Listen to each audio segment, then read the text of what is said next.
Hey, welcome to the 266th episode of Just Shoot It, a podcast about filmmaking, screenwriting, and directing. This episode is brought to you by patrons Michael Groves and Liam Devine. I'm Matt Enlow. And I'm Oren Kaplan, and today we have Danny Madden on the show. He is the writer-director of Beast, a new movie that just came out on VOD. It played in a bunch of theaters as well, and it played at a little festival we like to call Sundance, sorry. Yeah, right. That's my first time hearing of it. Danny is awesome. He was also a creative director, which is a position I never really heard of, but he explains it, and it's quite cool and fascinating on another movie that we've talked about in the past called Thunder Road, Jim Cummings' movie. And he's real interesting. He is a real cool filmmaker. He's part of the Vanishing Angle crew. We've had the producer Natalie Metzger from there on the podcast before, though she did not produce this film. Those Vanishing Angle folks make a lot of stuff, and it all plays at South by or Sundance, and they are quite successful in the indie film space. So good job, Danny. Yeah, well done, Danny. Beast is the film. It's available wherever you watch movies currently, so check it out. Maybe before you listen to the rest of this episode, or if you're driving, go ahead, pull over. Stop working out. Stop doing the dishes, watch the movie real quick, and then jump back into it. Yeah, award-winning film. Check it out. It's got a real cool aesthetic. It was shot in many locations with really great actors, and one of the leads is actually the director's brother, Will Madden. So that's cool too. This movie has such a great story about just the nature of production. I think we tend to not want to talk about it too much when it's other films, and it's just like, oh yeah, we worked really hard and we all slept in the same house. But this one, I think, is the exception to the rule. I think there are a lot of unique aspects of the way that they made this film that are especially interesting, and I think frankly applicable to indie filmmakers out there who are looking to bootstrap their first film or their second film. Yeah. And before we jump into talking to Danny, I wanted to talk about an email we got because it kind of applies to Danny's film, Beast too. It's from a listener named Cameron in Australia. Cameron says, I recently came into the email address of a large-scale action producer/director. My company is currently working on a short action proof of concept with some big Australian stunt names. In terms of sending an unsolicited email self-promoting a final product to somebody very established in the industry, what do you suggest in terms of approach? If you have some thoughts on this, maybe do's and don'ts, I would appreciate your opinion a lot. So thanks, Cameron. Thanks for emailing us. Matt and I both have already responded to Cameron via email, but we thought this was a really interesting question because it's a super common topic, right? Like, Matt, between the two of us, I'm sure we have some very famous people's, or not famous necessarily, very powerful in Hollywood type people's email addresses and contact info. So I guess the short answer is, I personally, and I think, Matt, you agree, would not randomly email a powerful producer/director that I didn't know with my proof of concept short, mainly because it would A, probably be annoying to them, and B, they are probably not going to look at it. Yeah, I would agree. And even if they have like a famously open attitude about things, I think that's the case. And I want to put it the big caveat out there that, like, just because we were saying don't email a person whose email address you have does not mean that you can't get in front of them in other ways, or that it's a bad idea, or that you should play small or be timid in some way. So I want to make sure that that is clear. And I think we'll dig into the ways in which maybe you can sort of get the end result that Cameron is looking for with a little bit more of maneuvering or diplomacy or tact somehow, basically.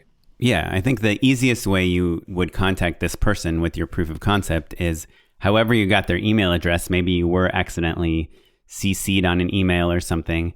So let's say it's George Miller. I think the move is you say the person who you got the email address from, you say, listen, I have made this thing. I have a company, made this thing. We think it's exactly up George Miller's alley, and we would love to get it in front of him. And the big thing here is you need to have a reason. You can't just say, like, I want George Miller to see my proof of concept short. You need to say, I want him to see the short because I know his company is looking for a new project, or I know I don't know. Honestly, usually there is actually no reason. Like, if you and I could get J.J. Abrams' ear tomorrow, I don't know what necessarily we would show him or how useful that would be for us. Right. You have to have some sort of specific request or value add, which is, I think, the thing that I really was trying to get at in our emails, is that everyone's time is precious.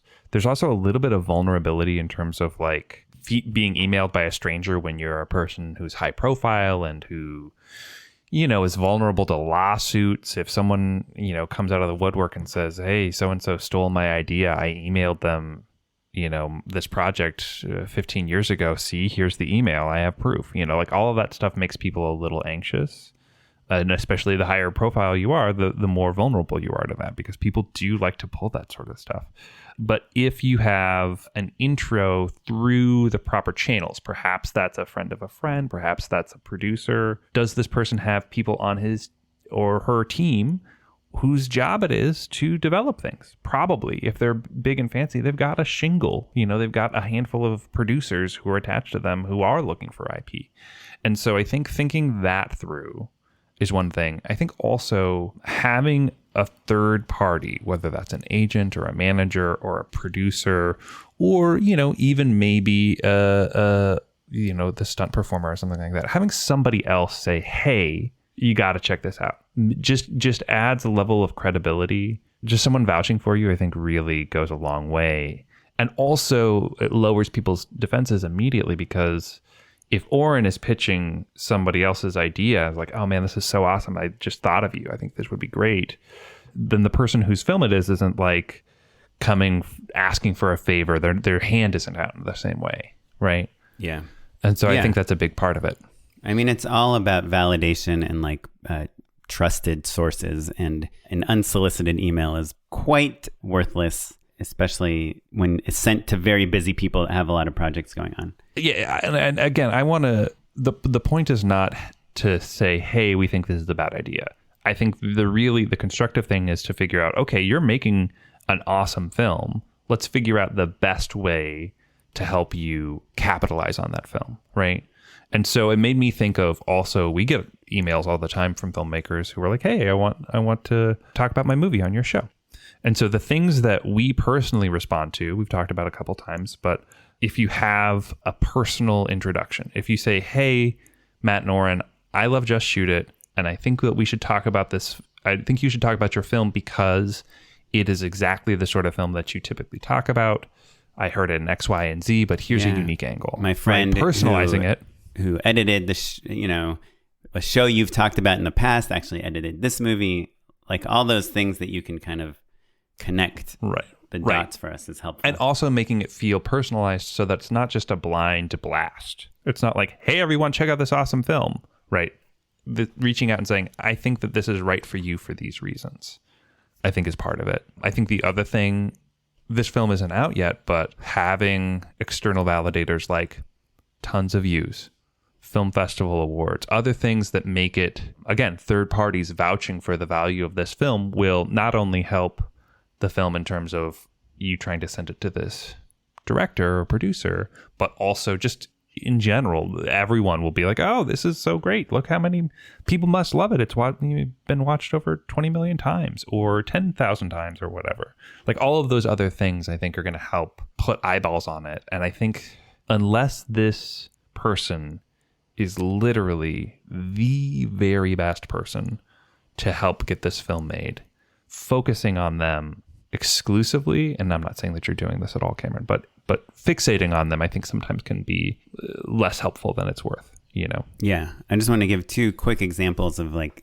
I guess, stories in this related to this that I know. So one is I have this project. We have an agency that is interested in representing it and sending it out around town, but they want us to attach a meaningful name to be the lead actor before they do that. And so there is an actress that I thought would be awesome to be the lead in this thing. And I actually worked on a movie that she starred in. I was a visual effects artist, and I know the producer and I know the director, obviously, since I worked on that movie. And also I have IMDb Pro, which anyone can get. And I have all the names and contact info of her reps. I could get her personal contact info from the producer and director if I wanted to.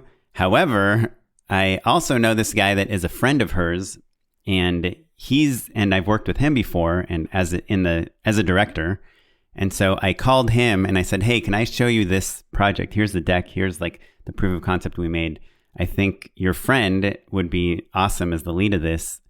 Would you mind, listening to it, like checking it out, reading the deck, and if you agree, passing it on to her and seeing if she would be interested in it? And he said, yeah, let me check it out. It took him 3 or 4 weeks. And mind you, this is a producer I worked with. I was literally actively working with. It still took him 3 to 4 weeks to just look at the stuff. And finally, we got on a call and he said, look, I love this. I'm going to show it to her. She's kind of busy right now. She's in another country filming a TV show. But next time I talk to her, I'm going to bring this up and see if she would be willing to listen to it, which she has not done yet. So I'm still kind of mid-story in real time. But my point is that even though I had so many different ways to contact her and so many different touch points to her, and I literally worked on a movie that she was in, none of those seemed like strong enough connections for me to just send her a script or send her a project directly. I had to wait till I found a different connection that seemed like A, he could vouch for me as a director and an artist, and B, had a comfortable enough relationship with her that she can trust him to send her material to have this connection. So just having the contact info is quite worthless. Unless, look, you can do a Hail Mary. You can send something to this person and see what happens. But we've just very rarely heard of that going well. And so the other story I wanted to tell is actually a story Danny is going to tell us later in this podcast. But Alec Baldwin is one of the executive producers on Danny's movie. And that might not sound surprising. Danny worked on Thunder Road, Jim Cummings movie, and Jim Cummings knows everyone. Nicolas Cage is literally talking about how great Jim Cummings is, right? Between Jim and Danny and all the other people involved in Beast, they know, dozens or hundreds of very famous people that are very powerful in Hollywood. And if you take that one step further, like, friends of friends, the network is even larger. It's huge, right? Yes. But how did they get Alec Baldwin attached to Beast? Was it through Nicolas Cage? Was it through Jim Cummings? Was it through calling the top agent at CAA and talking to Steven Spielberg? No, it was by playing at South by Southwest, having their short picked as, I think, a staff pick, and then having a producer that works with Alec Baldwin happen to see that staff pick and contacting Danny saying, hey, this movie is really good. We'd love to talk to you about what's happening with it. And then they had a meeting, and just then Alec Baldwin came on to EP after, by the way, the train was already going, like the movie was already going to be made. Yeah. It's funny. I'm sitting at my desk right now, and I have one Post-it note on the wall behind my monitor, and otherwise the wall is blank. And it just says, who is this a win for? And that is the question that you kind of have to ask yourself anytime you're reaching out to people, right? Because unfortunately, bandwidth is scarce, and motivation is even more scarce. And so a high-powered person typically builds a scenario wherein they can take in new content and development projects, and otherwise their walls are up because they're busy focusing on their own stuff, right? Alec Baldwin is like, what's my next movie? How do I get things going? How do I stay relevant? All that stuff. All of the turmoil that we're all feeling all of the time, every other person is feeling, no matter how famous you are, right? Steven Spielberg is still cranking out movies, trying to stay relevant, right? He's not worried about his mortgage in the same way, but that's the small difference. Wasting time playing Candy Crush on the toilet. I hate myself so much. But so to that end, development people, it's their job to discover new things. Like the point of discovering things and then bringing it to their bosses. That's who typically a great piece of IP is a win for, right? Because the people at the top are busy executing on the backlog of projects that they're already trying to push up the mountain. They're already in some stage of development. They've already put some money in or things like that. So looking for those other people who, having a awesome short film that they can show their boss, that's so much more powerful than basically anything else that you can do. So that's why, like, being friends with assistants who are trying to, like, prove themselves, that's the part of the networking and building a team of people that people sometimes overlook because they're looking at the top of the mountain when really you should be looking at that foundation because you're all going to rise together. Yeah, no, amen to that. Anyhow, we should get to Danny. Before we get to Danny, I want to remind people we have a Patreon page, patreon.com/justshootitpod. It's a place where you can give $1, $2, $4, $10 a month, maybe $20 a month to help support this podcast. If you feel like you are enjoying our guests, enjoying our opinions about filmmaking or our insight or our lack of insight, you just enjoy how wrong we are about things all the time and want us to keep doing it, then you can check it out. Patreon.com/justshootitpod. If you give us $10, even just for 1 month, we will send you a Just Shoot It Pod hat, which I owe 2 hats. I'm going to mail them this week. If you are interested in winning free stuff, Oren, did you know that if you go to Instagram.com/justshootitpod and just merely follow and like our account, you are not likely, but statistically more likely to win something free from Blackmagic. We just gave away a Blackmagic Pocket 4K camera. We gave away an ATEM switcher, which those switchers are pretty cool and pretty expensive. We're giving thousands of dollars away worth of stuff. This week we are giving away a Pro Resolve Studio account. So if you're a user of Resolve, if you are color grading things, you're ingesting things, even if you're at Resolve will edit things now. Dude, it even has, do you know about Fusion? They have like this built-in node-based VFX package that's kind of like Nuke-ish, you know, if you're into After Effects and things like that is just built right into Resolve. So there's so many awesome things about it. It's pretty excellent, and you can get your own free copy of the pro version of Resolve. Again, thousands of dollars worth of stuff. If you go to Instagram.com/justshootitpod, take a look for the post that says like this post. And if you are following us and you like that post, you will automatically be entered. If you want to enter twice, you can tag a friend. It's a pretty cool way to get some free stuff. We are giving away more cameras and more gear in the future, so it's a pretty low cost investment. Yes, stay tuned. And with that, on with the show. Congrats on the movie and on the release and all that stuff. So awesome. Thanks so much. Yeah, it feels good to, after this like particular pregnant pause. It feels so good to get it out. I feel like we had an extra incubation period. Yeah. It sounds like you're just making a lot of references to my wife. Yep. Any day now. Any day. Well, so tell us about Beast. How did it come to be? It's your first movie that you directed, right? Mm-hmm. First feature. Yeah. So we had made a short film in 2017 in the summer called Krista.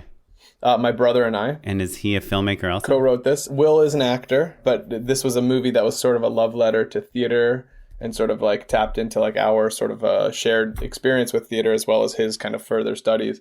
And so we wrote this short film together. And did you guys grow up? Sorry, I've always dreamed of having a brother that would make movies with me, and I don't. Yeah.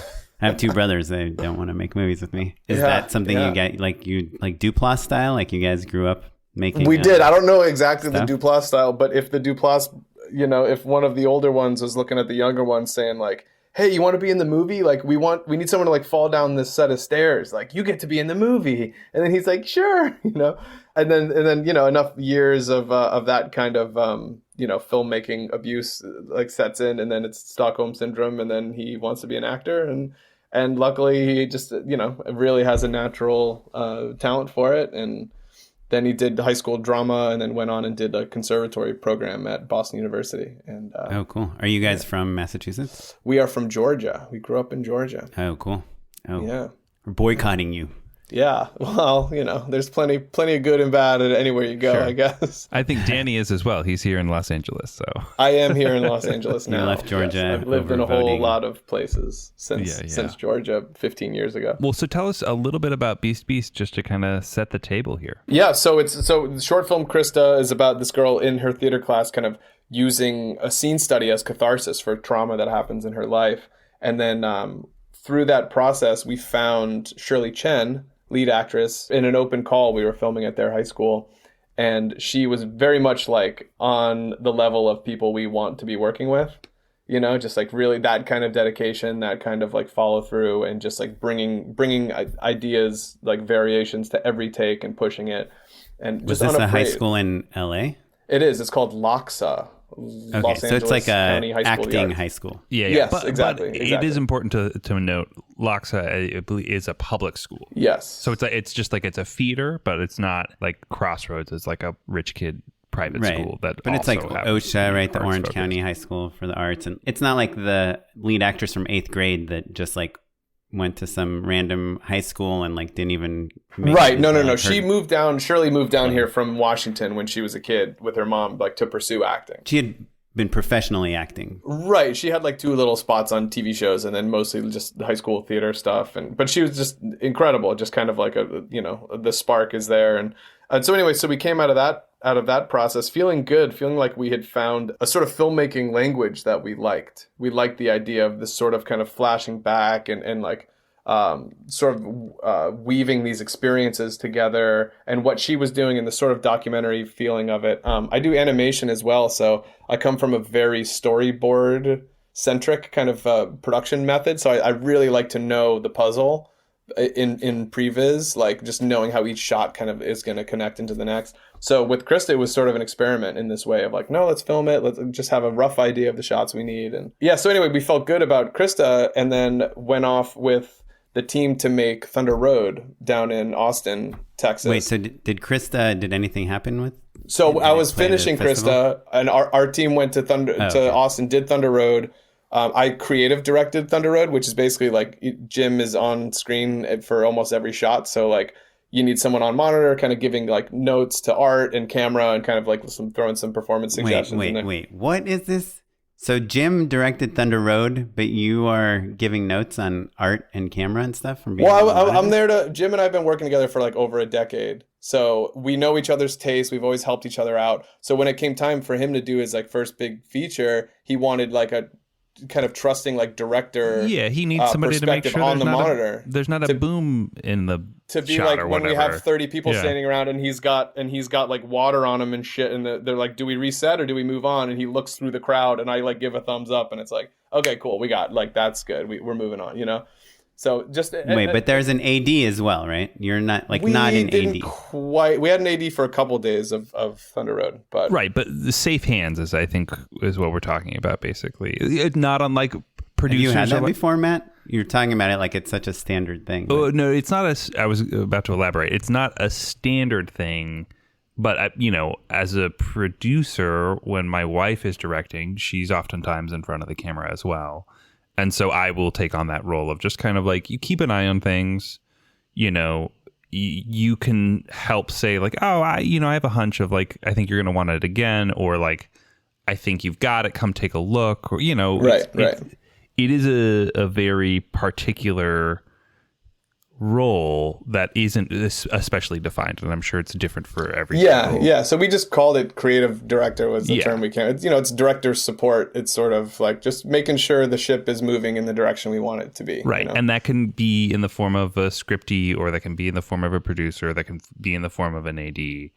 I think oftentimes, I definitely wasn't doing AD stuff though. Like we had that for a couple of days, and then our producers are really good at covering those things. So it was really just like as far as like the creative task of like what the direction of the movie is, like just helping Jim out with that. But are you doing stuff like? Sorry, we're digging in on this. I just find it fascinating. Like, how cool would it be if I was like on a commercial set and I had like a friend that I trusted just behind the monitor, like just helping me out?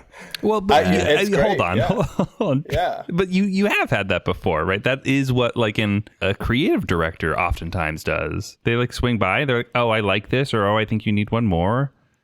Like when Blake from Sawhorse is on set. It's a similar sort of situation, wouldn't you say? Maybe Blake from Sawhorse, but most times the agency is like separated from the director. They're like in Video Village, their own village.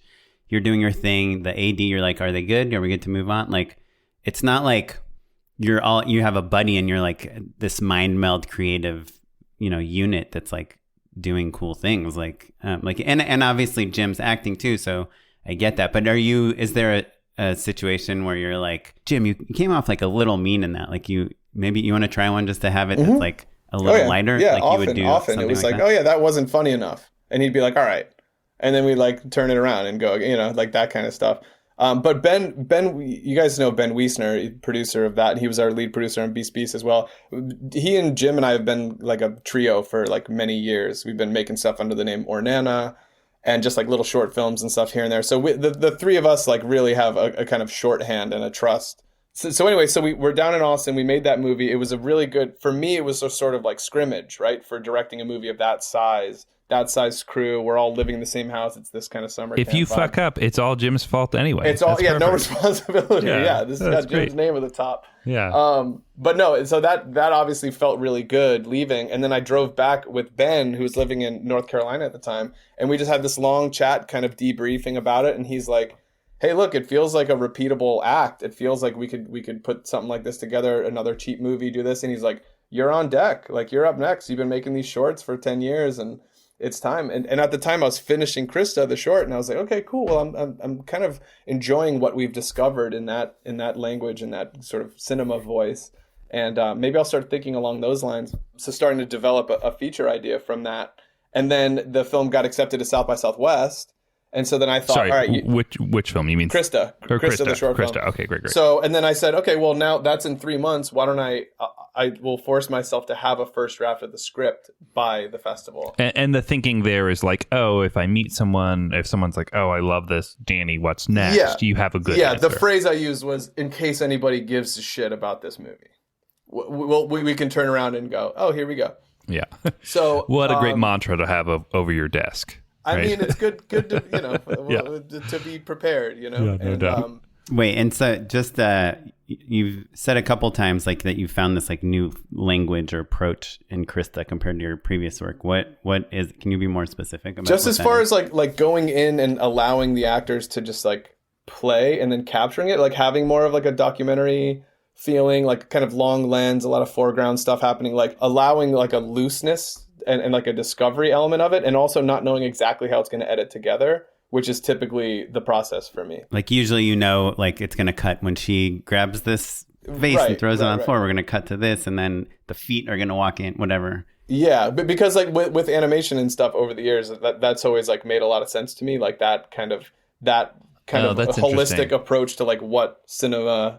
Yeah, I heard you had your storytelling is, camera set to 12 frames per second when you were shooting Krista. yeah, Is that just true? to get the stop motion feel. Yeah. Yeah, sometimes 4 if he's feeling really lazy. Yeah, for feeling a little wild. Wait, so you're shooting it like kind of, you're basically, it's handheld and the operator just kind of does the dance with the actors and... Yeah, well, I like to operate with this kind of thing that we were doing. I was like, I like to kind of find it as we're going. I know that I'm going to be editing it. So it's like I'm making edit decisions while I'm operating the camera. And, when you get something nice, you can kind of like do a little pan around because you're like, oh, that's going to be the moment right there. And you're already pacing it out, at live, while it's happening. How frequently were you right in those decisions? Do you know what I mean? like, because I feel like so often I'll be on set and I'll be like, that's the take.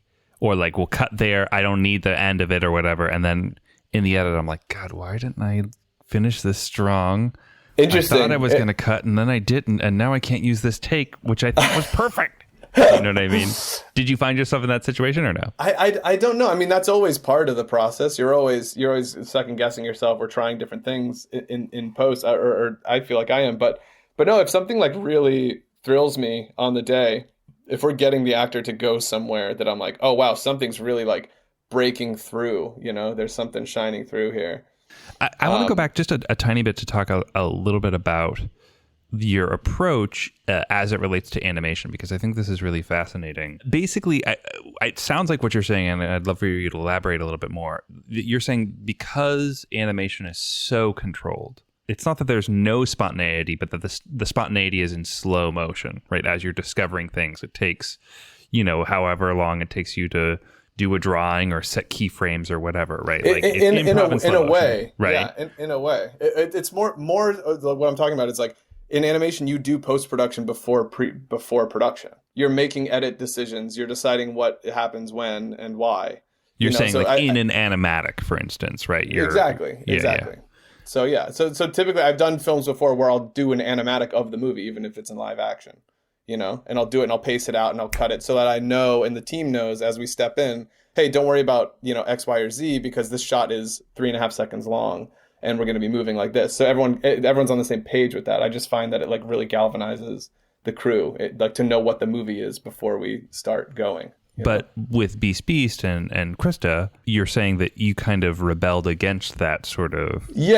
Yeah, I was trying something else, and then it became sort of like a necessary tactic if we're going to shoot this movie that has whatever it is, 60, 70 locations in 18 days, it became like, that's the way we're going to be able to pull this off. That's the only way to pull it off. Yeah, so it gave me a little confidence in that way. Separate from the logistics of it, what excited you when you had that aha moment of like, oh, this is how the movie works?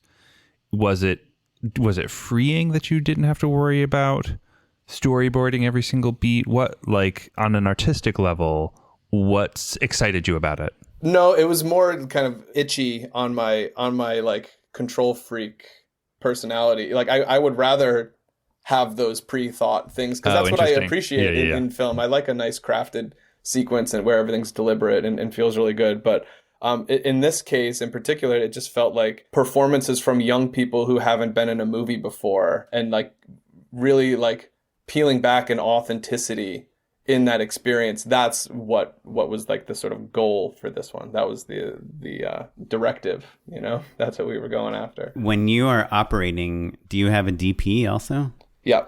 Mm-hmm. And does your DP not care that you're operating? Well, it's a conversation. When it came to the feature, we had that conversation up front, you know, before we hired a DP. We brought in this guy, Christian Zuniga, and I said, hey, here's the short, you know, I operated most of it. And then he said, that's very cool. He goes, sometimes I like working with an operator so I can sit back on monitor and just focus on light and exposure and give composition notes and stuff like that. And I was like, great. But he's like, it's actually really a relief that you know exactly what you want.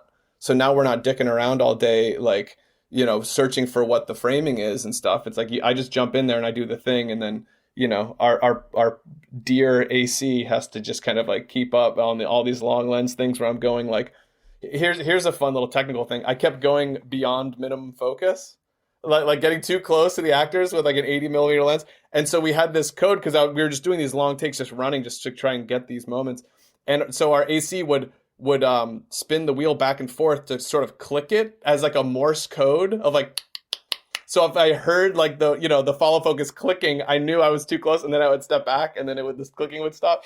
So it was like it was a fun little like code there. But I think Christian really dug the idea of me, and he operated a lot of it too. There's a lot of one of the characters has a lot more controlled camera move stuff. It's a little bit more what that character's about, and so there's a little bit more dolly stuff, a little bit more kind of composed zoom things, and Christian operated a lot of that stuff because those sorts of things were less sort of discovery in the moment kind of scenes. You guys have a really unique way of making films. I mean, you're directing the director, you're operating the camera. Jim Cummings records the entire movie as a podcast before he shoots it.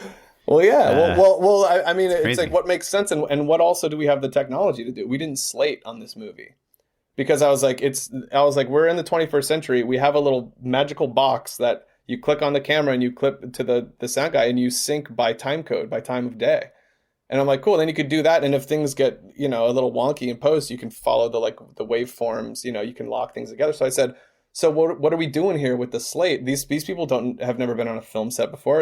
It's really intimidating, and it takes them out of the moment to be doing these, like, you know, all right, hold on everyone, all right, mark like scene one, you know, it's like it took them out of it. And I was like, I'd rather be right inside there pressing record with my thumb whenever we're ready to go, and then I can stop it and lean in and say, you know, and I think the crew got pretty energized on that. And again, like, if any of them are listening and they're like, no, we hated that, then I'm sorry, but it maybe was an extra 20-30 minutes on the end of the day for Mari Walker, who was our DIT sort of assistant editor, assembling it all and syncing it. But it's like, that makes more sense. And I had conversations with her about like, hey, look, 30 minutes on the end of your day is actually much better than like the accumulative like 15-20 minutes that we would spend slating, you know? Yeah, I'm just picturing your conversation with the line producer at the end of the movie. You're like, okay, how much did we save by not getting that slate? Like, that was a $25 rental. Renting the slate, yeah. Well, and Danny, did you edit this one as well? So I did. We had a nice long, I like to take my time on the edits. We had a nice long process. I did the assembly in a few months. We brought in a filmmaker named David Brundage to help me for a few months, crack open some of the problem scenes and really bring a fresh perspective. Then it was back on my lap for a while, and then we brought in another filmmaker called Pete O's, who helped me kind of land the plane edit-wise and really helped. My point being, it's kind of your problem organizationally.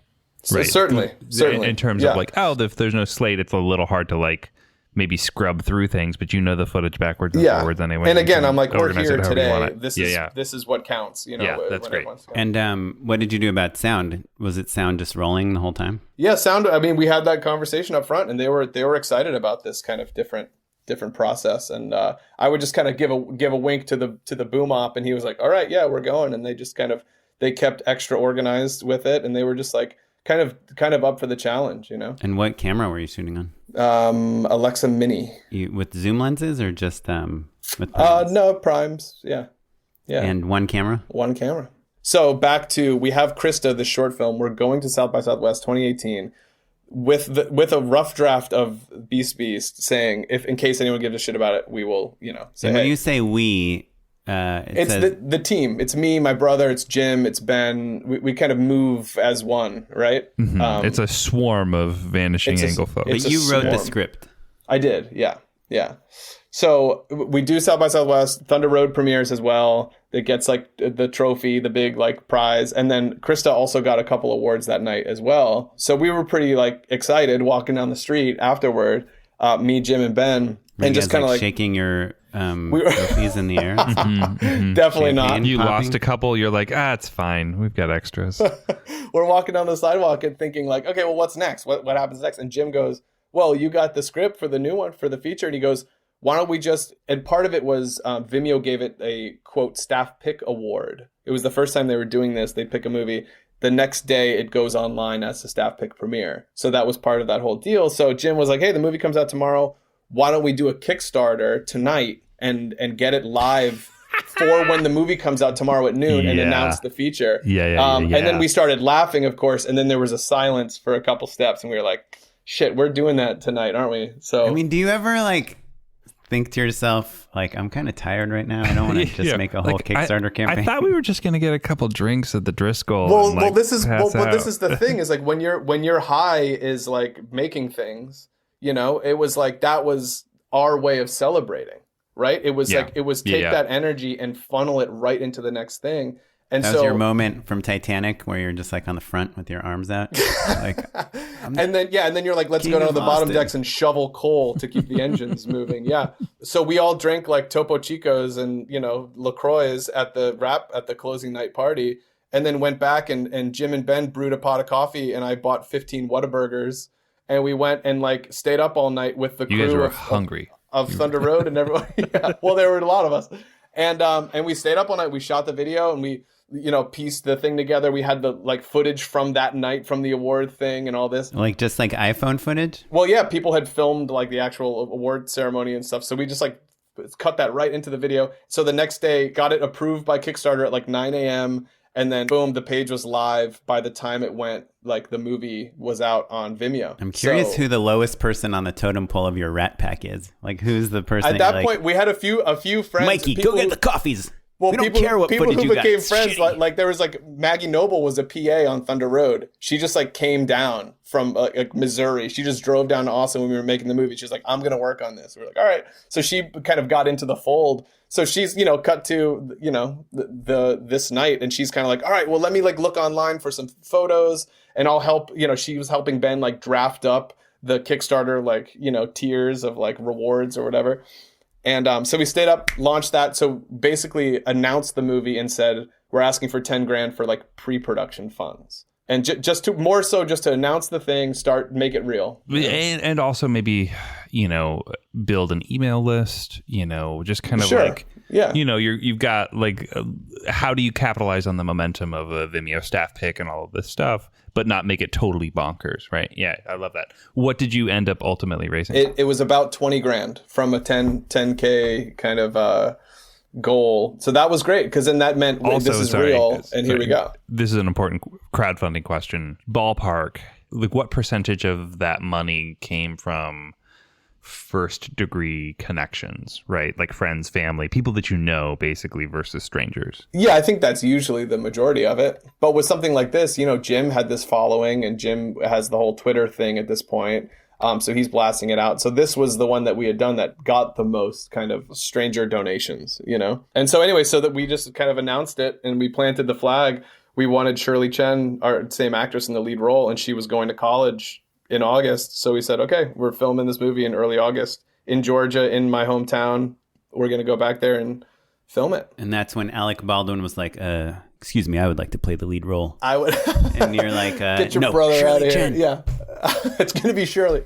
So they saw it because we kind of let it out on, we did the whole Vimeo thing. Casey Bader, who's Alec Baldwin's producing partner, saw it. And then they sort of, he kind of curates 10 or so shorts every few weeks. And he and Alec sit down and watch them. And they, the way that they describe it is like, we just find filmmakers who we like, and then we'll set up a general and figure out a feature with them.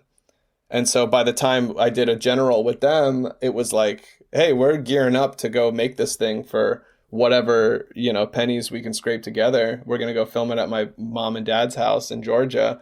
And if you guys want to jump in. And they did. Wait, and where is this general? Like in Soho at like Alec Baldwin's No, this was on Skype. Remember Skype? Remember his old Zoom? Is that part of like AOL Instant Messenger? It was, yes, exactly. Yeah, when you signed on, it tells you how much mail you have. And so we just did that. And then I swung through New York and met Casey on my way to Georgia. And we kind of like, I don't know, just kind of sealed the deal in that way. And then... So Casey came down and helped us. So what was the deal? Were they going to help finance it? Yeah, they helped round out the funds, which were, small stakes kind of investment for them. Can you give us, not to get too brass tacks, but coming out of Thunder Road, right? Like you said, that's a quote unquote cheap movie. Are we talking in that same ballpark? Like what? Yeah. Like less, like well under the ultra low budget SAG standard. Sure. Yeah. SAG ultra low budget's $350, I think, right? Yeah. So definitely. Well under that. Well under that. So then they were on board, and that helped. That helped like the prestige. That helped. That was as we were crewing up in Atlanta.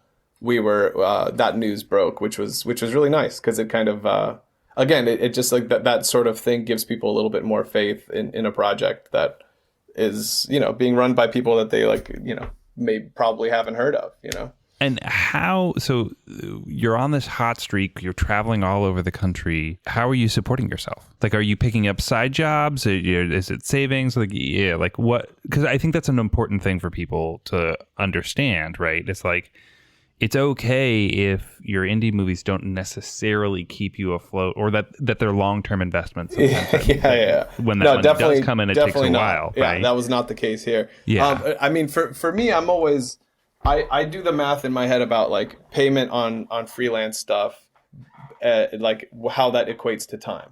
If I take this sound design job, I can pay rent for 2.5 months. Or if I do this animation gig, that buys me 3 months, and so I'll do that, and then I'll wait. How many things do you do? Sound design, animation, directing, editing, creative directing. Art department. I like art department a lot. I'll kind of like help friends, like people who have production designed like movies that I've directed. I'll be like, hey, if you ever need like an art PA or a set dresser or something, let me know, because I like to be on set and like. Sometimes it's like really nice to go like scoop up $250 for a day of loading boxes and stuff. So yeah, rigging crew. Ever do like not so much. Not so much when you get like I've done I mean a little bit of everything for sure, but I tend to gravitate more towards like art department, sound, and animation. Gotcha. So you're just kind of like fielding those catch can, basically. And then those jobs come from, because I've just put a lot of work online over the years, and Vimeo has been really supportive of those, and so that work gets out, so people will reach out. Like the last freelance job I did like during the pandemic, it was like such a life raft for me to have the animation skill set, because then those things come in and then it's like, oh great, that's kind of helped climb out of the 1.5 years of post-production on Beast that sort of like puts you into a certain amount of debt. And then it's like, okay, this was the thing that like helped climb out of that. So. And so I think that's so helpful for people though, because like it's a thing where you're cultivating all these skills making movies, and then, leveling up in other ways as you're doing client work. And it's kind of this big cycle. And I think that sometimes there's this mentality of like, once I'm a director, that's all I do. And that's all, I've made it, and that's that. And, and I think that there's some reality to that, but then, sometimes that means that you end up directing things that you aren't as passionate about, and it's a little harder to kind of like maybe detach from, or things like that. Yeah. I've only been hired as a director a few times in my life. You know what I mean? I've hired myself as a director a lot, but yeah, I don't know. But I like that. I like to learn, like in the same way that I learned on set for Thunder Road. We turned around and I sound designed Thunder Road and was like, okay, cool. Now we're in post-production. We're kind of making these decisions together. And like, here I am really like, dissecting the edit of this and seeing how all those things came together and working with Jim through those weeks and months of post-production as well. So yeah, for me, I just like to like examine every part of the process, and if I can kind of like get my little hands in there and play around, and Jim trusts me to like bring taste to these things, I'm not like a Pro Tools wizard or anything, but I can cut sound on Premiere and then and then hand that off to a sound mixer who knows how to like really clean it up and add that polish and sort of relationships between sounds together. So yeah, I don't know, I just like enjoy it all. Do you mind just giving us the log line real quick? Yeah, so it's a story of like, it's basically like three young people in a southern town, like with interweaving stories. There's like first love and petty crime and gun violence, and it's sort of like the way these characters smash into each other, and the rippling effects of their intersection. And where did you draw those from? Like, are they from personal experiences or people or? Yes, I mean, some of it's thoughts and some of it's news articles or conversations I've had, or also like books. I'm a big John Steinbeck fan, so he has these books like Tortilla Flat and Cannery Row that are sort of setting based. It's like it's about this place, and then we learn about this place at this time through these vignettes of characters. So that's always something that has like inspired me a lot. I really enjoy stories like that. I'm curious, because you knew you had 3 months basically to write this script. Did you find it easier to approach as like 3 different stories that yes, you kind of mashed together? And especially because I've never like finished a feature script before. So basically these 3 different storylines are like the bones of dead films from years gone by, It's like, oh, I kind of wanted to make a movie about this kid or about this like kind of person's kind of wannabe like YouTube-y, influence-y, it's like, well, let's kind of take a couple of those things and mash them together and see if they fit in the same world. Yeah, I love that. I think also part of what I think a creative process can be just like, oh, what are 2 disparate things that I'm obsessed with? What happens when I smush them together? What color does that become? And you know what? I was very inspired. I don't think Shape of Water was like my favorite movie, but I was so inspired walking out of that theater thinking no one else would make that movie. That is very specifically like 4 or 5 things that this guy is obsessed with, and he somehow like smashed them all together, and only one person would make that movie, and that was a thrill. I think to be fair, I made that movie, and yeah, it makes sense. No, I think Creature from the Black Lagoon is hornier than we realized. Is what I'm really saying. I think that it is kind of like it's quite like sexual. And about like predatory behavior and like forbidden fruit and all that stuff. I think that's the Black Lagoon. But as children just watching monster movies, I don't think you get that. Yeah, just like that felt very. The last time I watched Black Lagoon, I got real Jurassic Park feelings from it. Oh, interesting. I was like, oh yeah, like just the way it's kind of structured and the way it all kind of like plays out. I was like, oh, okay. I see. It looks hard to swim in that suit. But there is like it's interesting what you're saying about how that is just such a specifically Guillermo del Toro type of film. Yeah. It's all those things that he's so interested in and has kind of mined. Yeah. And you get something really unique, you know? He loves The Creature from the Black Lagoon rom-coms, but he hates cats. And anyway, enough riffing about a movie from a couple of years ago. I do love that philosophy though, right? And so it sounds like there's a couple techniques that come up on the show over and over again. You gave yourself a deadline also, right? Like you had South by going. And then also, you had accountability in that Kickstarter campaign, right? You're like, hey, everyone, I'm going to make a movie. They gave me a little bit of money. You must have spent like 2 or 3 weeks being like, okay, how do I get this $20,000 back to these people? That's that this script that's not the working. Beauty of donation-based giving. How about that? No, I think for me, it's set the deadline. But also with the Kickstarter video, I found myself talking about the film out loud for the first time. So I think that has been a big lesson for me in the sort of crowdfunding things over the years. You find out how to articulate what the movie is to people who have nothing to do with it. Yeah, you're forced to pitch it basically to right, strangers. Exactly. And not movie people. They're not studio executives or whatever. You can't just be like, well, it's kind of this meets that. That's not going to work on Kickstarter. Yeah. One last question before production is, once you get someone like Alec Baldwin involved or his company, do you have an urge to say like, hey, Alec, can you call Tina Fey and see if she'll do a cameo? I mean, I know maybe tonally that's not the right thing. Right. And there was actually talk for a second. We had some, it was a last minute casting for my brother's character as a stepfather, who's kind of a bigger role in the movie. And we had some trouble like casting that. That was down to the wire. And there was a moment where Alec was like, oh, I wish I could come down there. Like my schedule's not. And I just thought about it and I was like, look, this is a movie with 3 leads who it's like their first time in a movie each. I was like, anyone recognizable in this film as a secondary character is going to throw us right out of the, if we're able to create any kind of reality. Right. Oh, sure. It's like especially we're gone. The kind of docu-style world you're creating. Yeah. It should be people that you captured. don't recognize, with a Jim Cummings cameo for the indie film fans of the world. So. And then Does he play a police officer? Yeah. I mean, he might. He might have brought his up. cop uniform down to Georgia, so keep an eye out. He's while got you're some watching. screaming and some crying to do too. Yeah. Also, if Alec Baldwin's in your movie, all of a sudden, your 20,000 plus whatever he put in, you're like, well, fuck, do we have to get a trailer for Alec? Like, right. Or well, that's part of the Airbnb thing place too. That's across part of the street, or, conversation like, is he's like, Yeah. look, we want to put in on this, but he's like, explain to me how you're going to make a movie for this little, So I had to tell him, hey, we're filming. His car costs more money than your movie. Right. Well, exactly. And I'm like, well, this is mom and dad's house where they're putting up the actors. We're filming at the school where my mom works, and like and all the other locations are like friends. All the extras are neighbors, and just explaining how homegrown the whole thing was going to be. So you've done this a couple times at this point, right? You've been doing all these shorts, you're kind of like rolling with this crew. Did you ever have a thought of like, wouldn't it be nice to have enough money to pay everybody to do this, or slow down a little bit? Or was it just purely like, this is my homegrown movie and I fucking love it?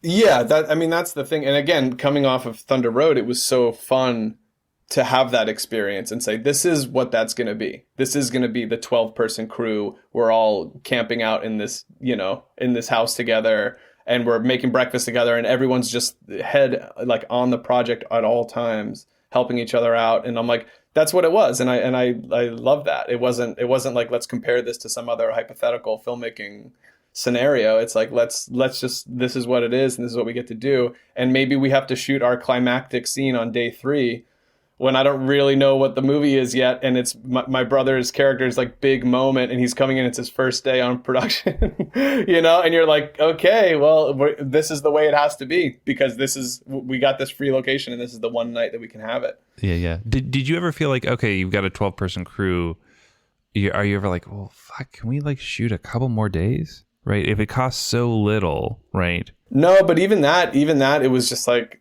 this is what we have. This is like what the size of the container was, and Ben Wiesner, who was kind of doing the main brunt of all of that, like kind of like figuring out, was like, this is what we get. And then we managed to squeeze like a day of pickups in, where myself and Austin English, our AC, and Christian Zuniga, DP, got to cruise around and do some like car exteriors and just some of the locations. And so that was really so helpful. Always recommend that, to do was that. that part of the plan from the beginning, or was that just like, okay, gotcha. Wait, did you go back to Georgia? We were still, it was while we were still in Georgia. Yeah, it was like gotcha. a couple days after we wrapped. So Gotcha. I mean, that's like, if you want to give scope to a movie, like, you can't not do that. I mean, even, Robert Evans and The Kid Stays in the Picture. Have you guys read that book? He talks about, they did it for The Graduate. They're like, this movie sucks. And then they like sent like a B-roll unit to like Boston, wherever they shot that, and got a bunch of footage, and they're like, wow, Oscar winning. like literally, it like, there's a it's lot of how like you let nice a movie breathe. car driving up and down California and like moments like that. Yeah. If you're paying attention, though, I feel like a couple times he's going the wrong way. Oh, yeah? They flip the footage. Because he's no. He's going like, you just know, like, oh, the ocean's on the left side. He's supposed to be going up to Northern California. Yeah. He's taking the 101. He's not going north. Yeah. But the shot is better that way. Interesting. Yeah. Something we hear all the time, actually not on this podcast, but from like kind of know-it-alls in our lives, is that if you want to... I'm right here, Oren. Oh, sorry. I forgot Matt was here. If you want to lower the budget, lower the number of locations. and you said you have like 60 locations. I'm one of those people that's like, give me as many locations and as many extras as possible. Like the exact opposite of what producers want. I think all three of us are on the same page, actually. Like, if you don't have any gear and you don't have any people, then like loading in and out shouldn't be as gnarly as when you've got a circus, you know? Where that really came from for me was I was deathly scared of having a movie that just like felt stale. There are so many movies that are working on this kind of micro budget where it's like, oh, you keep going back and the whole movie just takes place between like two locations. And I think it just makes me very tired in a way. And I'm like, okay, I understand, you know. So I think it's like maybe a chore to watch those movies. Yeah, so I'm like, maybe out of self-consciousness, I just kept writing all these new characters and different scenes and stuff, which then meant you have a day player coming in to play the principal, for example, and she's great, but you need to like teach her the tone of the movie, like, you know, and so that's a part of the process that you have to put in, as well as filming everything else that day. You know, you have to take that time to like let these people know what kind of movie they're in. You know, how do you do that? How do you teach someone the tone of the movie? Just conversations with them, and questions about like where a lot of people are used to doing television work and stuff like that, and then you can say, hey, look, this isn't quite that kind of feeling. Let's turn down the sort of like the laugh track doesn't go here. Yeah. So there's just different ways of finding it. But I think, I mean, actors are used to jumping in and out of different feelings like that. Yeah. You know? Well, let me ask though, because you said you've got so many characters and things, and this is just like, you know, it's such a perfect example of what I like to refer to as the hometown feature, right? The literally staying at your mom and dad's house. I think it's just like, it's such a smart way to jump into things. But oftentimes that means that you're casting people who this is maybe their first time in front of the camera. Maybe they've done community theater or they've always wanted to or something like that, but they're not. Yeah, but this is Atlanta, right? But also, point. Atlanta's got a pretty great scene. And there are a lot of people, there's this phenomenon of like, you know, quote, local casting, which means like, oh, you don't have to pay the extra thing to get them in. So we've had some actors from Tennessee, Virginia, Louisiana, who are, you know, quote, Atlanta locals, because they can come up and crash with a friend while they're filming. So they put their name in, so it's not extra cost for the production. So we had a few people who I found out way after. A couple of our actors flew from LA and came out. So they didn't make any money because they flew out from LA to day play on this movie and then flew back. It was basically the price of the ticket, but they were like, it was worth it to like be in the movie for the second. Great credit, you know? And stuff. So. Yeah, I did a commercial a while ago where that was the case actually, and we were like, oh yeah, where do you live or whatever, and he was like, Nashville, and we were like, wait, what? We are not in Nashville, this is far. Yeah, I love that. So but yeah, that's the trick. If you grow up in a marketplace where there's a ton of actors, then it's a lot easier to kind of dial. Well, that wasn't the marketplace when I was growing up. We were the weird kids who made movies, and now we went back into part of the hometown thing is producer Ben talked to the school board, and there was a woman who's kind of running the arts program, and he basically bartered us to use the school. We filmed 4 full days in the school with auditorium, cafeteria, hallways, all that, exteriors, in exchange for a day of classes that my brother and I would teach after we wrapped. So we went around and taught, like, you know, the middle school where my mom works. We taught a few classes there, and then went back to our high school and taught classes there where kids, there's a screenwriting course, there's an animation course, all these things that we were the weirdos in high school, whenever that was, like 15 years ago. And now it's like, that's commonplace because the industry moved in and all their parents work in it. And there's like, people see it as job potential now. And then at the end they go, we were just kidding. You didn't have to teach those classes. Yeah. You could just use the school. It's no big deal. Yeah, Danny, we watched your movies actually, and you're not allowed around. You can't be around. Yeah. This is not good. No, so that was really cool. But that definitely, that's a great move for any kind of, the hometown movie, as you say, like just going around it and doing that. And there was one day there's a police kind of crime scene moment, and we had a couple of those, you know, black collared shirts that say police on it. And so I ran around. It was one of our off days. We were just filming it with like a handy cam to kind of mimic like news footage. So we had a couple of our actors who were just staying at that house. So we put up some police tape, and I went and knocked at a couple neighbors' doors, and I said, hey, what's up? Like, hey, JP, like, you got a pair of khakis? He's like, yeah. I'm like, put those on. Come over here. We're going to put a shirt on you and a clipboard in your hand. You're going to be like a forensics guy. And he was like, okay, great. You know, like, hey, Mr. Baines, like, how you doing? He's like, oh, just cooking dinner. I'm like, can you take half an hour? You want to come be in the movie? And it was just like, wait, is this your really street? Cool. Yeah, this was on the street where I grew up. You grew up with these people though, so they're I've like, known these oh people yeah, Danny, yeah, exactly. And also like my brother and I have been making movies in this neighborhood for 20 years, so it totally like. Oh, your camera got a little fancier there, Danny. Yeah, like who are all these other people? Yeah, sure, yeah. My favorite example, actually, Justin Lerner tells the story. I think maybe on the podcast, but he's done a couple of new movies. But his first one was a hometown, small town situation, and he needed a couple cops for the scene. And they all got in a fight about who would be in it, and the compromise is that they're all in it, basically. The cops got to play themselves in a background of like one shot of a crime scene. Nice. Yeah, we have some real ambulance drivers and police officers in this one, because it's like they're hanging out, and we're like, hey, we're just gonna pan over you, like. All the props look better than any costume shop, walkie-talkies and stuff. So, yeah, they're like, this is Black Panther 2? Yeah, cool. Right? Yeah, and you're like, sure. Yeah. But then you get to share. America? You get to share in a fun way, because there's a woman, Barbara Morris, who's lived down the street, is like an aunt to us, and particularly to my brother Will. And they like, she's watched him grow up. She's like, he's lived at her house, so often, and they're watching these scenes happen. She's an extra in this one scene, and she says. Afterwards, she said, it's just amazing. Will just kept doing the same thing again and again as if he'd never done it before. It was amazing.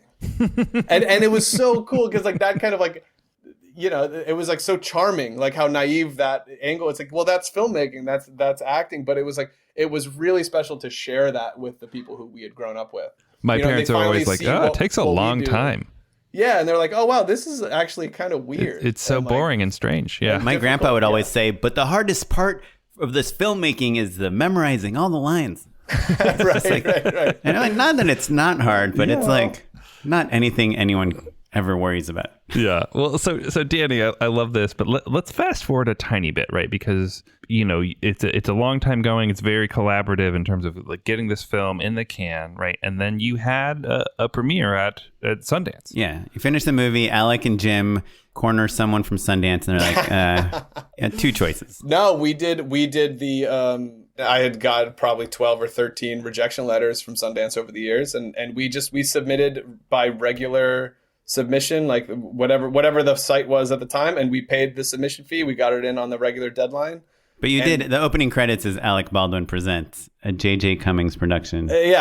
Starring Danny Madden's brother. Whatever that is, but the idea was like, oh, no, we're going to put this movie in like as it is. Like, we're going to give it to him. And I think I emailed one of the programmers because she was on the jury that had given the short film a prize at South by Southwest. So I dropped her a line just like, hey, heads up, remember that short film? Here's the feature version. And that was the only sort of like inside baseball stuff that was going on there. Did you was it a final cut of the movie that you submitted? No, it was a festival cut. It was close. It was close to. But was Sundance made aware that you were making the movie or anything like that? Like, was there anyone who was like, hey, just a heads up, we're really excited about this one? No, none of that. That's great. None of that. Yeah. So it would be okay if that were the case, right? Like, sure, and that's the case. That's part of their job too. Is the programmer like to look out and be like, hey, what should I be looking out for? And So to my knowledge, no, there was none of that. I guess one of the lessons that we learned, at least that I learned from this podcast many times over, is that like this person that's like got their feature into South by Southwest has been going to South by for like 5 years and has gotten to know the people, and that there is like a culture of like filmmakers investing in the festivals, that is helpful, not only because they become friendly with the programmers, but also because they get a much better understanding of what kind of film gets into these festivals, So we're saying there's nothing bad about, no, for sure, knowing the festival circuit. Yeah. Which, but just I just say that not as like some kind of weird street cred thing, but just as like a factual thing, because I know a lot of people say like, oh yeah, Jim has worked on this movie, so you must have had a shoe in. Sure, at the secret meeting that everybody has, right? Yeah. Like, yeah. No, and obviously I was joking. I didn't mean to take anything away from the movie. But again, like just in the spirit of kind of like clarity, like some people say like, how do I get my movie in? And I just say, hey, look, we just did it. Go by regular thing. And if you have work that someone on the team has noticed before, then reach out. But yeah, it's funny because it's not rocket science that like if you're a programmer, you're watching multiple movies a day, right? So getting an email from a person makes good movies who says like, hey, heads up, we made another one, of course dials people in a little bit more. And of course, when you're curating things, you're trying to like just look at your trusted sources, and that can feel complicated for people sometimes. But I think it's just about putting in the reps, and like they also make their mind up about people in the opposite direction. For as many people who are like, it's like, oh yeah, we really like this person, you know, people are constantly jumping back and forth. They're like, oh, I'm an alumni. I've had 8 movies at Sundance, and then the 9th one doesn't get in, and vice versa, right? So if there was a secret sauce, we would all be sprinkling it on every movie we've got. It's a sloppy metaphor, but anyway. So Danny, so you premiere at Sundance, though. Tell us about that. How'd that go? You were in person, 2019. Yeah, 2020. 2020 was of course. in person. You know, the bizarre kind of surreal whirlwind of like a press day is very weird. But Alec came out and was like really sweet and generous in like giving us a full day of his time of just kind of because we're all like just kind of like deer in the headlights. Like me and the 3 leads had never done anything remotely close to this process before. So he was such a great coach through it all and kept it very light and fun and kept it very like in the spirit of us being new to all of this. So. Walk us through that a little bit more, though, because, you know, I think listeners at home are probably curious as much as I am, like what literally is happening on that day. You know, sort of, it's like or you're being shepherded from one, you're like this kind of ping pong game up Main Street in Park City. At like this place, you're doing a deadline thing, and you're coming over here and you're doing a talk with the rap, and then you're over here doing this. And are your producers shepherding you through that? Did you hire a PR well, we person? had a PR liaison? team. Gotcha. At this point, because it's like, you know, once movies get into a festival like that, it's like that's kind of part of the decision making. So they were great. So they organized all these things. So you're ping ponging around, 15-minute interview here, another 15-minute there, and it's exhausting. They've got an itinerary for you, basically. Yes, yeah, exactly. And it's a bizarre thing of just kind of like repeating yourself, but trying to make it sound like it's the first time. You know, I don't really have that kind of like actor's bone in me or like stand-up comedian. Danny, this is like, episode 266. I get you, buddy. So yeah, so anyway, so that was we kind of made it through that, which was like, you know, fun and educational in all its own ways. But then like the movie got to play. It played 5 times that week with 5 different audiences in 5 different places, and we went to every one, and just it was like such a treat to see this movie play and sound great in these different venues and hear different audience reactions and who has permission to laugh when and who gasps at what part. And there was one screening where, you know, my brother's one of the leads, and the guy sitting next to him halfway through the movie, like, realized that he was the guy, you know? And it was like, oh, like, so there's all these kind of, like, fun stories that come from it. And it was just like, I really love that. That's such a huge reason that I make these things, is to share, is to have that act of, like, you know, it's like cave people around a fire telling stories, you know, it's like, this is when we all come together and we share what this is. And yeah, and just to have those conversations afterward from people who, whether they liked it or not, you know, it was always like fruitful. And I really feel so lucky that we got to have at least that week with this movie. Do you get anxious watching your movie with the crowd, like, and noticing things that like you wish you would have done a little bit differently? Not usually, because I developed this thing years ago, or else I would never finish anything. I developed this thing where I said, you know what, this is going to be my time capsule with each movie. I say, this is the best movie Danny can make at 25 years old. And then this is the best he can do at 27. This is the best you can do at 29 with these resources, you know, that kind of thing. So this was like, you know what? I feel a lot of people did a lot of really great work on this movie. I stand behind it. Yes, I can see the flaws. Yes, I read the bad reviews and I understand, you know, but it's like, I stand behind it, and I stand behind it, and I can look at it and say, you know, we did this. That's what we were able to turn out. And I'm very happy that we did it. You know, it's a good way to look at it. Yeah, it's a way to remove. It's a way to remove yourself from it, I guess. You know? Yeah. That's what I tell my wife. I'm like, this is the best way I could clean up the house. I mean, it's the best I could do at this age. That's the most laundry I could do. I'm so sorry. Visit me tomorrow when I'm older. This is my misgiving. I have to live with this. I have to live with this. But yeah, so that's great. So you've had this incredible week. Let's talk a little bit about distribution, right? Because I think you guys are doing a very interesting take on things. You're self-distributing. Walk us through that a little bit. How not only how can people see the movie, but also like the thought process behind all that. Well, the process is, hey, in case we only get very insulting distribution offers, we have this this backup plan. That's the plan, you know? So, is it insulting in that, like, you can clearly make more money if you do it yourself, or you can clearly get it in front of more people if you do it yourself? But yeah, definitely both. But for example, though, there are some deals, some distributors will give 0 MG, none of that, right, minimum guarantee.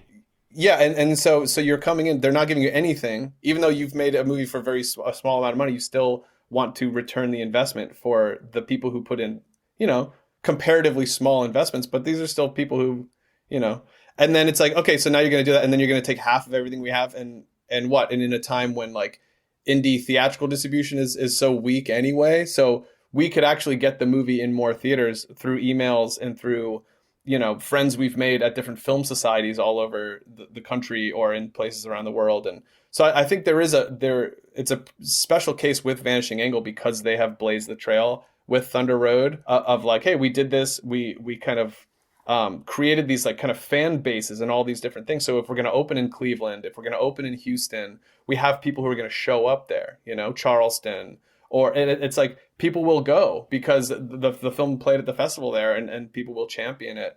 And so that's part of the bummer about the 2020 thing with this movie is this movie's about to play South by Southwest and then that closes, which of course has other bummers associated because that's kind of the festival that raised me in a way. They've programmed a lot of shorts that I'd made over the years. I was so excited to finally it's a homecoming. Bring a feature there.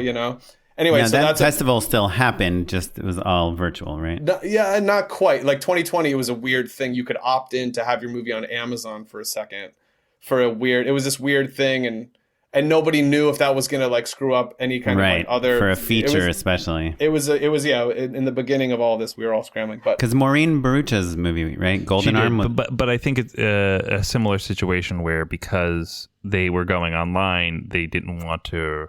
I don't want to speak for they didn't want to screw up like potential deals films, later on. So my understanding is most of the movies that opted into that Amazon thing were international films that it wouldn't affect them one way or the other, or their film had already premiered the year before internationally. So anyway, whatever that circumstance was, we ended up not doing it. But you really realize because the film had also been accepted to like 20 or 30 other festivals already.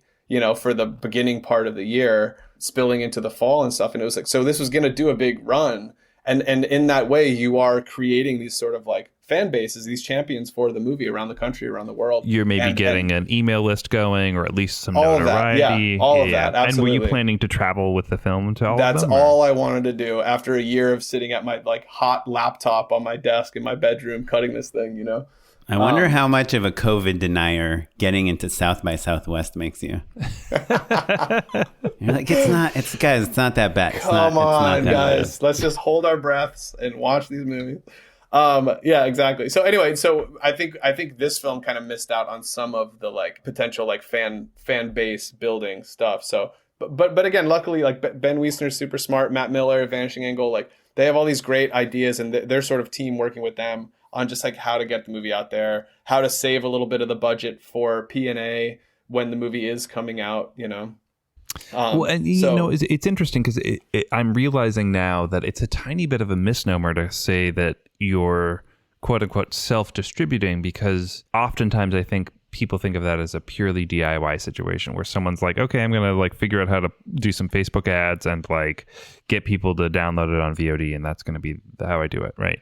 But it's really that Vanishing Angle is Vanishing Angle has your learned distributor. How to distribute movies, and they're doing that. That's mainly kind of like Ben Weister's load to bear. But he's doing it, and he's doing a great job of it, and really getting it out there. And so I think this movie, luckily, fortunately, like is going to have like a pretty nice little life to it, regardless of everything. So can you tell us what the distribution plan is? Yeah, so it's been playing like currently this is April, what is today, the 20th, and so it's playing in different about 9 or 10 theaters around the country, most of which are like Alamo draft houses. So they've been super supportive. Got like Alamo's got like the Alamo on Demand sort of. It's also doing a virtual screening at Alamo on Demand, but it's playing physically in different places. Yeah, oftentimes those deals are kind of part and parcel. Like it's the same group of people that you're talking about. Right, exactly. Yeah. So it's doing that, and then it'll be playing April 30th. It starts at Lamley, North Hollywood in Los Angeles, and they'll do a week there. and then it'll be on demand May 4th on wherever you can rent movies and transactional, right? Yeah, Vudu, iTunes, Amazon, all that stuff. So because you're still playing on multiple screens and things like that, how do the deals work, I guess, is maybe a better question. Like, are you getting a slice of the box office? Is there I think it splits. I think it splits. My understanding is it splits the box office. So is there a P&A requirement? Oftentimes, like sometimes people will be like, okay, yeah, you can, we'll play you, but you've got to commit X number of dollars. Just shoot it at least 2 times. Yeah, right, exactly. right. I'm not sure exactly. I do know that in this case, Alamo Drafthouse has been like a real champion of this project. They put it at the top of their monthly newsletter this month, and like have been really great about getting the word out about it. And we're also doing other like virtual screenings around the country at like, cool little art cinemas in different cities. And I think we're just going kind of halfsies on the tickets there. And so I guess I'm curious just about you and your career, especially after Sundance. I mean, obviously you've had these like all these staff picks, you've worked on these award-winning films, and now you have your first feature premiere at Sundance. You get to be on the prestigious podcast hosted by Matt and myself. Oh yeah, this is the peak right here. This is it. Like, but plus COVID, plus distribution and kind of figuring out how to get this movie out into the world. Like, are you in a position where studios are coming to you, or people are asking you for new scripts, or how? You did it, but when Krista happened, you got this lesson like, oh, we got to trade on this momentum, write a feature, do the Kickstarter. What's the next momentum building thing that you've done for you, Danny Madden? Well, if you go to kickstarter.com/heydanny, just kickstart my rent. Check it out. Like, come on in. No, I the sort of classic thing that came from the Sundance is I got representation off of that. So I'm repped by UTA now. I had managers from before from some of the shorts. So that has been nice, because then that kind of led to all these like fun, the general meetings, they call it like the water bottle tour around Hollywood. So you go and you have all those, which is great. I like those things. I like to learn about the way these things get put together. And is that still a Skype thing, or have you gone on to Zoom? It was, that was like kind of through February and into March. That was nice. But then I started to transition in person into Zoom. This is like early 2020. You're like, I've got my own Fiji now. I have to go to Costco. I'm just refilling this with tap water. I'm good right now. And so, yeah, and I think that's been nice, because then you do get that sort of like, hey, send me some scripts, and you get to do those things, and you get to play around and do some like little pitches and stuff. So I've been sort of like doing like what I think of as sort of like the Hollywood flirt. It's like there's no real expectation that it's gonna like want to date me or anything, but I'm like, this is fun, let's kind of like, I'll play like this. And then in the meantime, I'm kind of like conjuring up new ideas and things that I could write myself. And it's also nice to be reading other scripts just to know what's out there, kind of the bar, where the bar is. So you're getting other scripts sent to you to just direct. Right. Like open directing assignment, like scripts, like bought by different production companies and things like that. And sniffing around for directors. That's awesome. And so, is there any pressure for your next script to be also this like kind of big successful Sundance type of movie? I don't know. Pressure has always been like felt like a healthy thing for me. Very early on, I had a very bizarre. I didn't know anything about the internet, and like the first movie I made out of film school went and kind of did a viral thing on Vimeo. And then suddenly there is that pressure. This is just like, oh, this is some dumb thing I made with my brother like back home. What's it called? It's called Notes on Biology. It's like a little animated thing. A kid in class kind of starts doodling and it comes to life. And it like, kind of bloomed with all these like just more like astronomical numbers than I would ever expect. And then it's like, okay. And then suddenly everyone's like, ooh, what's your follow up to that? And then I was like, ooh, okay, I kind of ran away from that for a second. But then I was like, but I'm like, oh, that's kind of fun though. That's a fun thing to have, because I definitely do that to myself anyway. I'm always trying to kind of push and try something different and like push myself. And so I don't know. I think I like to operate under some kind of pressure. That's good.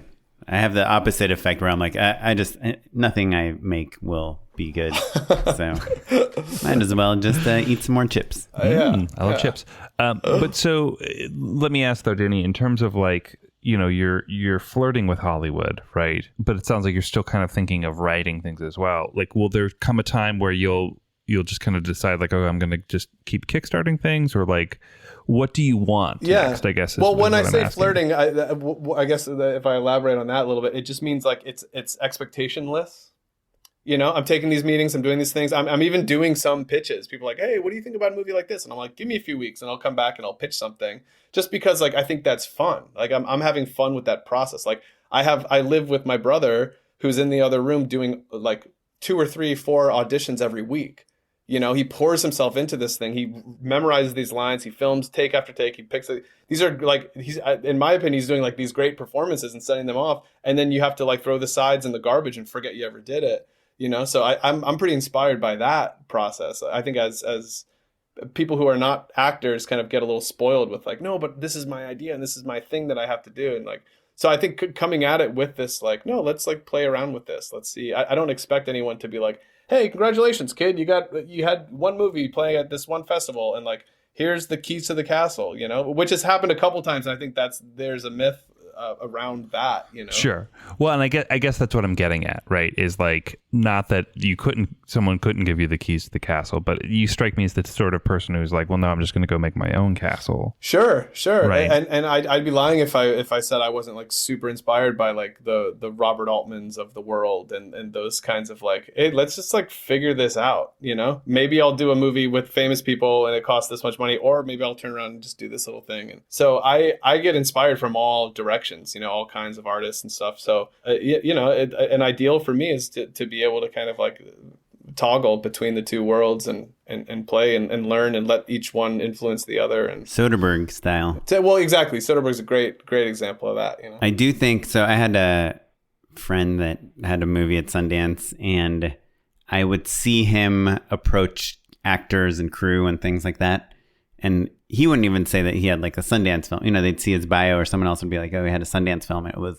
It seemed to grease the wheels quite a lot, like in this pretty awesome way, where now any project that you do, you're now kind of have this pedigree, and anyone's like, well, it might go to Sundance. I mean, his last one did, Yeah. And then that'd be great. Again, like we step right into this, is like kind of everything's on pause. So I haven't had the experience I haven't had the opportunity to experience how greased the wheels have gotten. So I'll fill you in if that ever happens. Yeah, that's awesome. Well, congrats. Yeah, man. Yeah. Remind us, how can viewers check out Beast Beast? Yeah, you can find it April 30th if you're in Los Angeles. Go check it out at the Lamley Theater in North Hollywood. It'll be playing there for like a week. Question: Can you eat popcorn in the theater when it's playing? I think if you're a sneaky one, yeah. No, I don't know. I think so. Yeah, sure. But yeah, May 4th is sort of the big release. That's where it's going to be available on all the sort of VOD platforms, and wherever you rent and buy movies, it'll be there. May the 4th. Awesome. So just like search iTunes or whatever, Apple Movies. Yep. Yeah, Amazon. It'll be there on Amazon and go to Google Play and all the other ones that I haven't heard of yet. And I think it'll still be going on Alamo Drafthouse on demand. If you want to support the Drafthouse, you can buy a little ticket on that and rent it there. I hope everyone takes a minute with it and enjoys some facet of it. Yeah, I highly recommend people right now go check out the trailer. It just came out kind of recently, right? March 26th, the Beast official trailer on the Vanishing Angle channel. It's really good. Awesome. Well, Danny, do you mind hanging out and endorsing for free for us for Unpaid Endorsements? Yes, I would love that. Unpaid Endorsements. I will kick it off with a film. As my unpaid endorsement is a film called Blow the Man Down. Have either of you two seen it? Yes. Yeah. Danny, great. Yeah. Oren, I think you would like it. It's on Amazon Prime. I think it made the festival circuit probably like a year and a half ago is my guess. It's been out for a minute for sure. I think it kind of had its moment, and I just took my sweet ass time watching it, but I watched it last night. It's great. It's about a pair of young sisters whose mother recently passes away in a small coastal New England town where things are there's more foul play afoot than meets the eye. And it's great. It's really wonderful. Certainly it's taking a page from the Coens in a way that I think the filmmakers would be heartily encouraged to say to acknowledge, I guess that was what I'm trying to say. Sorry. That they certainly would acknowledge. But it's really fun. It's really stylized in a way that's great, but also has, some nice authentic moments. And I think the thing that really I was the most excited about it is that, like, I think that independent film lately, I've been a little frustrated when it feels like an indie movie. Do you know what I mean? There's something alive about it in a way that's really fun. And I like it when people are embracing genre or style or just trying something new and not just trying to deliver what you think a quote unquote indie movie is supposed to look and feel like. Because I think that in the same way that Hollywood movies have become too single note lately, I think indie movies can oftentimes fall into that same sort of category. And so Blow the Man Down surprises you in a lot of fun ways, but also is still a traditional, fun, weird movie at the same time. So it was great. And where did you watch this? It's some on weird Amazon streaming Prime. service like Vudu It's an Amazon original, isn't it? Yeah. I had a assume couple buddies who worked on that movie. Brian really? McComber did the music, and Bridget The Savage music's Cole great. is one of the co-directors of it. I think Oh, co-writers. do you know her? Yeah. Mm-hmm. I think it was written and co-directed by the same. Yeah, same and duo. it's a first feature as well. Yeah. Yeah. I mean, incredible. It's always, so awesome. You always got to cheer. You got to cheer for that. It's a really fun movie. So, Well, Danny, what you got, sir? well, I am currently rereading Deliverance, which is the James Dickey novel that the film is based on. It's James Dickey's first novel. He's poet, very very accomplished poet, and this was his first stab at a novel. And it is the favorite book of Ben Wiesner, who I've been talking about the whole episode, producer man extraordinaire. And it's the kind of book that, like, I'm a pretty slow reader, but it's like you start going and it just tips and it's done in 3 or 4 days. You just can't stop. It's like such an incredible read and such a beautiful kind of companion piece for the movie when you watch the movie, because the book's written in the first person and you like really get into the headspace of the character who John Voight plays in the movie. But I really recommend reading this one because it'll go so fast, and then watching the movie and kind of having some fun comparing that adaptation. Awesome. That sounds great. Deliverance. Awesome. Yeah, Deliverance. Yeah, there you go. The new novel from 1970 or whatever that came Love out. Yeah. Okay. Kaplan, what you got, buddy? I have 3 mediocre endorsements. Be really fast. The first one, you guys have an iPhone 11 or 12? I got a chance? 10. Nah, I'm way back. I'm like a 6 or something. So No, the 6 is the perfect phone. Okay, You won't well, I even have get the it. perfect phone. Yeah. So in the It's downhill recent from the 6. I'm not joking at all. iPhone Pros, they come with this charger, a USB-C charger, and it charges much faster than the old charger, the USB-A chargers. And I've discovered that you can use that charger if you want like a tiny charger for your laptop. Fires? You can start a fire with that charger. You can start. You connect it to a pair of glasses, one lens. No, you can just connect a USB-C cable to it. It's like small. It's like almost the size of like the regular white block iPhone charger you get, and it has a USB port. You can connect it to your laptop and charge your laptop. And my biggest issue with these Apple chargers are they're just like so gigantic to fit in your backpack. Wait, you're saying that basically a phone charger, the same form factor as your phone charger, can charge your laptop? Yeah, it's like I'm showing you guys. It's not this size, but it's like about this size. I mean, maybe it's actually smaller than this. Yeah, you could kind of keep it in your pocket if you were.